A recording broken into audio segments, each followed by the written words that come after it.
जय हिंद प्यारे साथियों। मैं बलराज सिंह स्वागत करता हूं आपका अपने परिवार बीएस स्टडी पॉइंट में। आप सभी लोग जुड़ जाइए और इस सेशन को, इस वीडियो को अपने दोस्तों के पास शेयर भी कर दीजिए, क्योंकि ये आपके लिए बहुत ही इम्पोर्टेंट है। ठीक है। और आज आपको बताएंगे कि आप पॉलिटेक्निक 2020 में काउंसलिंग कैसे कराएं। मतलब ये जो काउंसलिंग, उसमें आपको क्या क्या करना है, कैसे प्रोसेस होते हैं, या पूरा काउंसलिंग से लेकर के एडमिशन तक का क्या प्रोसेस है, हम आपको ये आज पूरा बताएंगे। ठीक है। तो आपको कौन कौन से इसमें डॉक्यूमेंट लगेगा, इस पॉलिटेक्निक में काउंसलिंग कराते समय या एडमिशन कराते समय कौन कौन सा डॉक्यूमेंट लगेगा, और आपकी काउंसलिंग की फ़ीस कितनी है और कॉलेज में फ़ीस कितनी है, ये सब हम आपको बताएंगे और पूरा अच्छे से सब कुछ बताएंगे। तो चलिए देखते हैं अब इस वीडियो को कभी स्किप मत कीजिएगा। अगर आपको समझना है तो पूरे इस वीडियो को पूरा अंत तक ज़रूर देखें।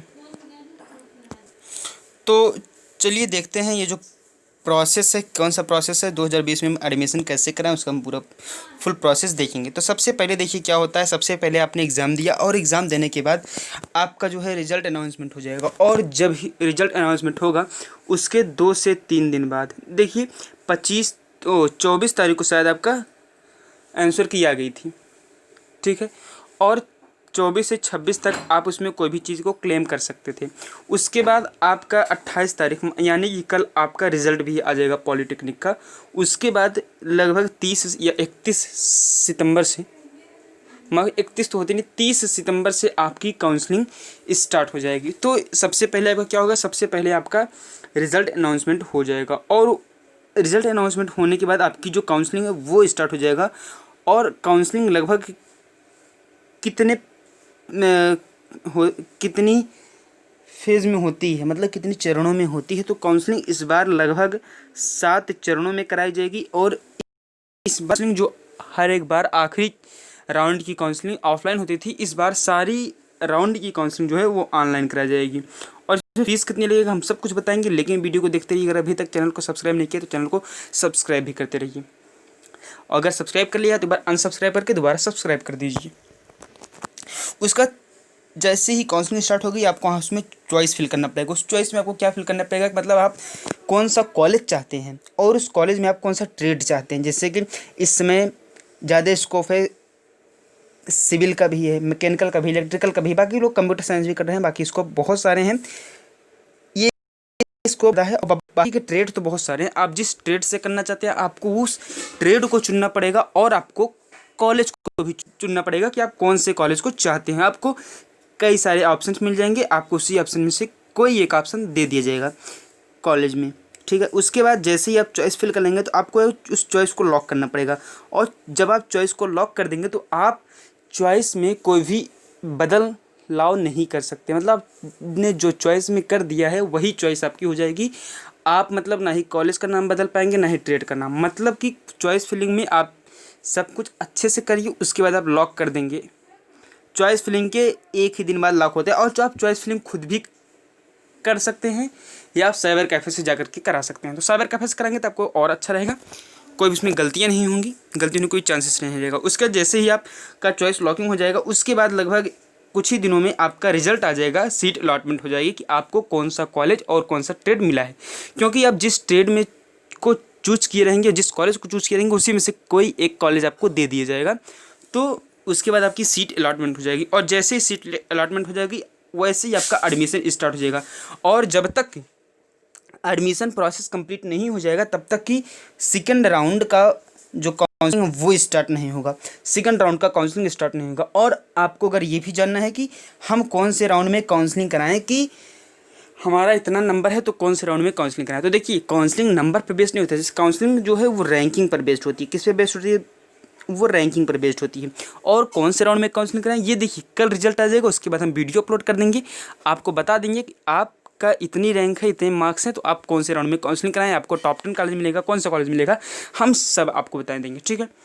और जो सॉल्यूशन है वो तो मान लीजिए हमने अपलोड कर दिया, बाकी आंसर की भी आ चुकी है। तो जो रिक्वायर्ड डॉक्यूमेंट है, जिसकी काउंसलिंग और एडमिशन के लिए कौन कौन सा रिक्वायर्ड डॉक्यूमेंट है, अभी हम ये देख लेते हैं।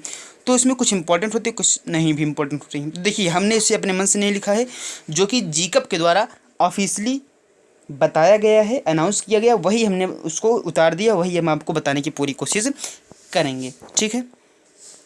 चलिए, सबसे पहले आपका एडमिट कार्ड लगेगा, जो कि आपने एग्ज़ाम देते समय आपका एक एडमिट कार्ड जारी किया गया होगा जी आपके द्वारा। आपको वो एडमिट कार्ड आपको रखे रहना है, काउंसलिंग का टाइम लगेगा। और आपका रिजल्ट भी लगेगा, मतलब जो आपका रिजल्ट निकला है, आपका कितने मार्क्स हैं, और उसमें rank card of entrance exam, मतलब एंट्रेंस एग्जाम में आपका कौन सा रैंक है, एंट्रेंस एग्जाम में आपका कौन सा रैंक है वो भी, मतलब एंट्रेंस एग्जाम का रिजल्ट, और उसी रिजल्ट में आपका रैंक कार्ड भी रहेगा। आपका रैंक कार्ड, रिजल्ट सब कुछ रहेगा, और एडमिट कार्ड, आपको इन सभी चीज़ को काउंसलिंग में ज़रूर रखना है। उसके बाद आपके पास 10th या 12th की मार्कशीट होनी चाहिए, ज़रूरी है। 10th और 12th की मार्कशीट होनी बहुत ही ज़रूरी है। अगर आप 10th पास हैं तो आप 10th की मार्कशीट लगा देंगे, और 12th पास है 12th की भी। और फादर्स ने, मदर्स ने, सब कुछ मैच आपका 10th के ही मार्कशीट से किया जाता है, ठीक है। आगे देखते हैं, आपकी डोमिसाइल सर्टिफिकेट है। ये डोमिसाइल सर्टिफिकेट क्या होती है? ये डोमिसाइल सर्टिफिकेट, इसको कहते हैं निवास प्रमाण पत्र।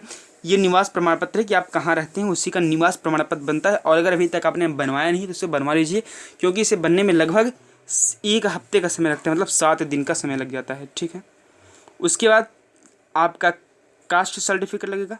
सामान्य जात के लिए कास्ट सर्टिफिकेट नहीं लगती है, बाकी और सभी जात के लिए कास्ट सर्टिफिकेट लगती है। कास्ट सर्टिफिकेट उनकी लगती है, इसको जात प्रमाण पत्र कहते हैं, जिन्हें कोई आरक्षण चाहिए होता है।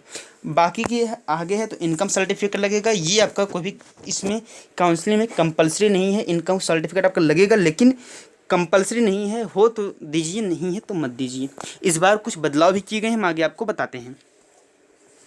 चलिए, फिर उसके बाद आपके पास आईडी प्रूफ होना चाहिए और पासपोर्ट साइज फ़ोटो होनी चाहिए। आईडी प्रूफ में आपका आधार होता है, आपका आधार भी चल जाएगा। आधार हर जगह मान होते हैं, तो आपका आईडी प्रूफ में आधार और आपकी फ़ोटो होनी चाहिए। आपके पास अगर ये सारे डॉक्यूमेंट्स नहीं हैं, आप इन सारे डॉक्यूमेंट्स को कंप्लीट करा लीजिएगा। और आगे बात करते हैं, तो जो है फिटनेस सर्टिफिकेट आपके पास होनी चाहिए, मतलब कि जो हेल्थ सर्टिफिकेट होती है, वो हेल्थ सर्टिफिकेट आपके पास होनी चाहिए, ठीक है। हेल्थ सर्टिफिकेट होनी चाहिए, और आपके पास करेक्टर सर्टिफिकेट होनी चाहिए, चरित्र प्रमाण पत्र। एडमिशन के टाइम ये सब चीज़ें ज़रूरी हैं, ये सब चीज़ें आपकी लगनी ही लगनी हैं।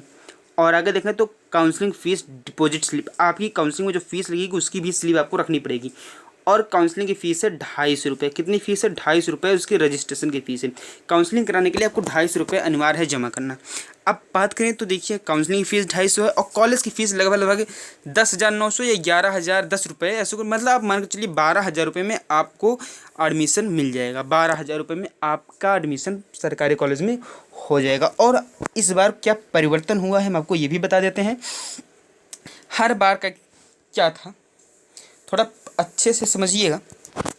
हर बार था कि आपको काउंसलिंग के टाइम 250 रुपये पेड करना पड़ता था, और जब 250 रुपये आप पेड कर देते थे काउंसलिंग के टाइम, जब आपको सीट अलॉटमेंट हो जाती थी, कॉलेज अलॉटमेंट हो जाता था, तो आप साइबर कैफ़े के पास जाते थे और उनसे आप कहते थे कि भाई हमारा ये सीट जो है कन्फर्म कर दीजिए, 3,000 रुपये आप उनको दे देते थे।